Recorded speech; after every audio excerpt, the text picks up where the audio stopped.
Let's go. House cleaning. All videos placed on the channel will be placed in a playlist group based on the type of video it is. This video is geared towards starting a business. Ergo, the playlist will be called Starting a Business. Let us begin. The title of the video is, Where Do I Start? The focus in this series is small business startups. To begin, you must decide on what type of business you want to have. I don't mean the business itself, but the kind of business. There are several. We have the service industry, which could include lawn maintenance, PC repair, barber, or beautician. We have the retail industry, which can include a tire and rim shop, PC sales, a hot dog and lemonade stand, or a men's or ladies' clothing store. Lastly, you could be an inventor who has a product or new service idea. It could also be an improvement to an existing product's functionality or a more efficient way to provide a service. There are also franchise businesses that may be of interest to you as well. Whichever type business you choose, you are only limited by your imagination and skill set. Funding your business or startup capital also plays an important part in this, but we will save that for a later lesson.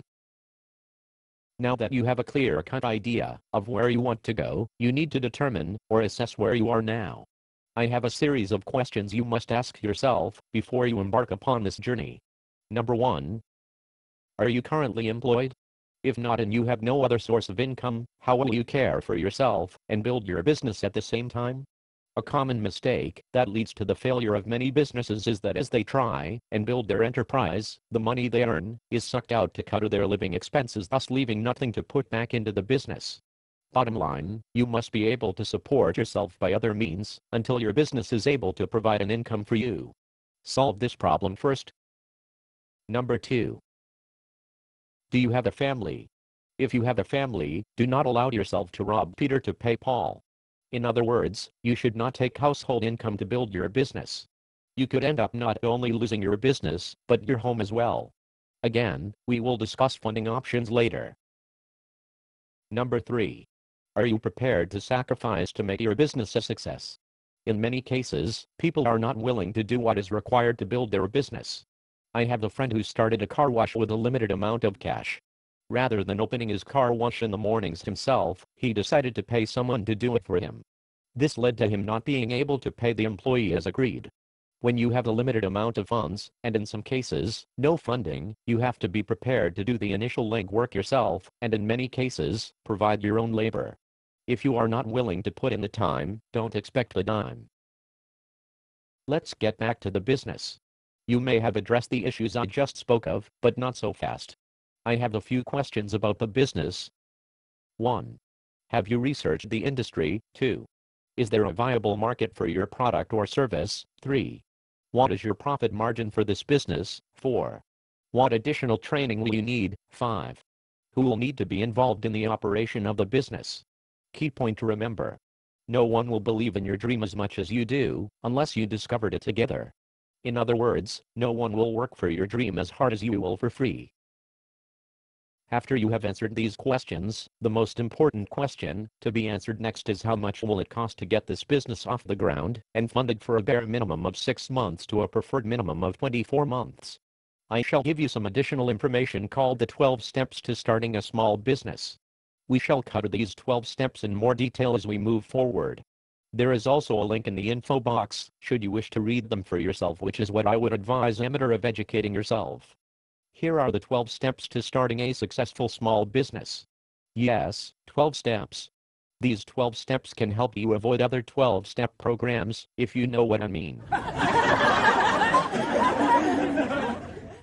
Step number 1. Organize yourself. Set up a planning notebook to keep track of appointments, things to do, calls to make, errands to run, shopping, etc. Finally, set up a work schedule so you won't get sidetracked. Step number 2. Select business cards, stationery, advertising brochures, etc. They make a definite impression, good or bad, on the people who receive them. If you are not certain what is most suitable and effective, consult a graphics designer or advertising agency. Step number 3.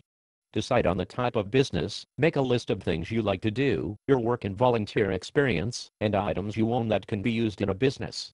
Look over this lineup, and using ideas from it, list possible businesses to start.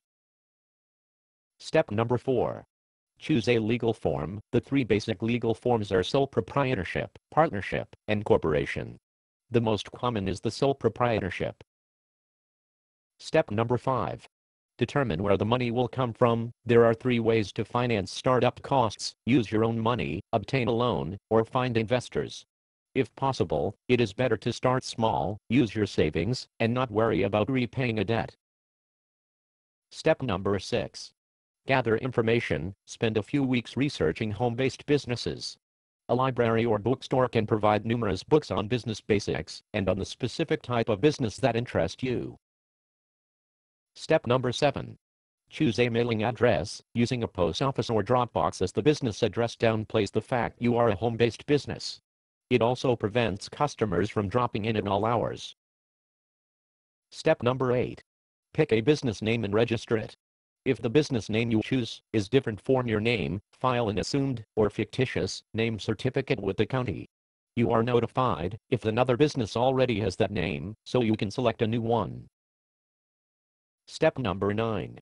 Write a business plan. A good business plan should include a description of what you are selling, who the prospective customers are, how you plan to promote, and how much money is needed for startup costs. Step number 10. Set up record-keeping systems. Put together a simple and effective bookkeeping system for income and expenses. Use a pocket divider for each month's receipts, bank statement, deposit tickets, and canceled checks. Step number 11. Open a business checking account. Call several banks to find out what services they offer. Bank fees can be significant, so shop around for the best deal. Step number 12. Obtain licenses and permits. It's very important not to overlook any necessary license or permit. Some cities and counties require a general business license. If the product or service you sell is taxable, you need a state sales tax permit. This concludes lesson number 1. In the upcoming lessons, I will discuss in more detail each of the 12 steps. You have been listening to The Walk with TMOT. Go with God, or not, and be blessed. Remember, it rains on the just and unjust. You don't have to love God to make money. You just have to use common sense and apply the knowledge learned to that of which you lay your hands to. God changes who we are inside. Let's go.